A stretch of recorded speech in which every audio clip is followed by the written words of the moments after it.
Question 51. The pharynx. The pharynx extends from the cranial base down to the level of the 6th cervical vertebrae. The relations of the pharynx is the vertebral column, the prevertebral fascia, and retropharyngeal space. In front it opens into the nasal, the oral, and laryngeal cavities. Laterally it is related to the large vessels and nerves of the neck, the internal jugular vein, the vagus nerve, and the carotid arteries, common carotid, external carotid, internal carotid. And it is also related to the lobes of the thyroid gland, laterally. The pharynx has 3 parts: nasal, oral, and laryngeal part. The nasal part is situated here, above the soft palate, and communicates with the nasal cavity through the choanae, the posterior nasal apertures. The roof of the nasopharynx slopes down as the pharyngeal fornix, containing the pharyngeal tonsil. The lateral wall of the pharynx represents the pharyngeal opening of the auditory tube, connecting the pharynx with the tympanic cavity of the middle ear. And here you see a tubal elevation made of cartilage of the auditory tube, and further down it contains a mass of lymphoid tissue called tubal tonsil. The tubal tonsil is a part of the Waldeyr's ring, lymph ring, which is a protective combination of lymphoid tissue consisting of the tubal tonsil, the pharyngeal tonsil, palatine tonsil, and the lingual tonsils.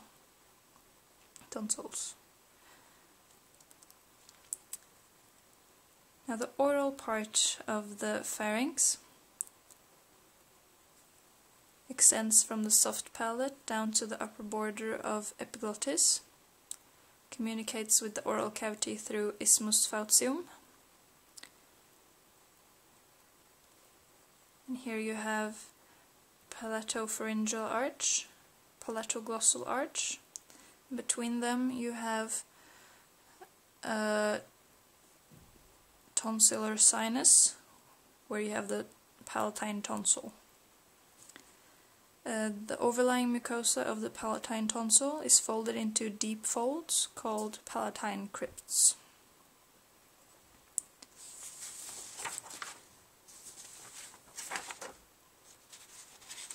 Now the laryngeal part of pharynx, here, nasopharynx, oropharynx, laryngopharynx. It extends from the superior border, this is epiglottis, superior border, to the inferior border of cricoid cartilage. Communicates with a larynx through the laryngeal inlet. And on each side you can find piriform fossa. One on each side, which is a depression, elongated depression. The wall of the pharynx is composed of a mucous membrane, a fibrous layer, a muscular layer, and adventitia. The mucous membrane contains lymphoid tissue and mucous glands, pharyngeal glands. And the fibrous layer is thickened above to form pharyngobasilar fascia.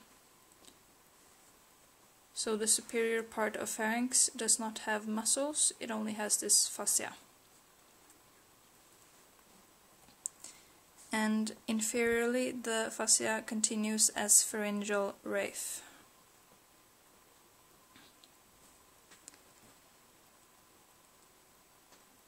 The muscular layer is 3 constrictors and 3 levators, and the adventitia is loose areolar tissue connecting the pharynx to neighboring structures. Now the pharyngeal muscles. Here you can see 3 constrictors. Superior pharyngeal constrictor. It originates on the lateral margin of choanae and the lateral margin of isthmus fautium, and inserts on the pharyngeal raphe. The middle pharyngeal constrictor originates on the hyoid bone and inserts on the pharyngeal raphe.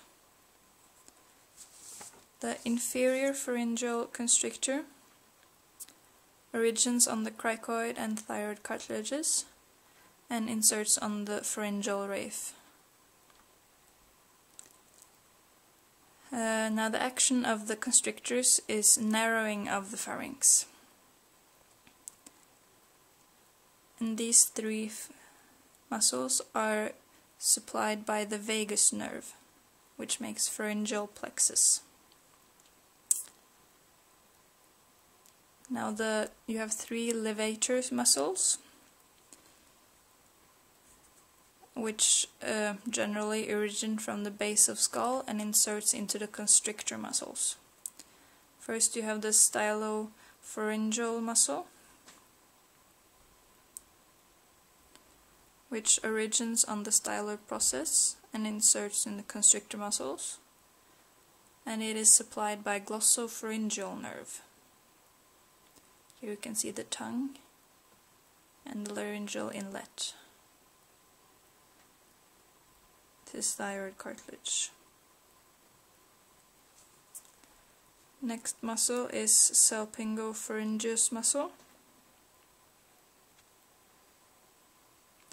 which originates on the cartilage of auditory tube and inserts into the constrictor muscles, and it is supplied by the vagus nerve, the pharyngeal plexus. And the last levator is palatopharyngeal muscle, which is also a palatine muscle. It originates on the palatine aponeurosis of the palate and inserts into the constrictor muscles. It is also supplied by pharyngeal plexus of the vagus nerve. Now the blood supply of pharynx. The pharynx goes behind here. And the blood supply is ascending pharyngeal artery, not visible on this one, branches of maxillary artery and facial artery. And veins are drained into the internal jugular vein.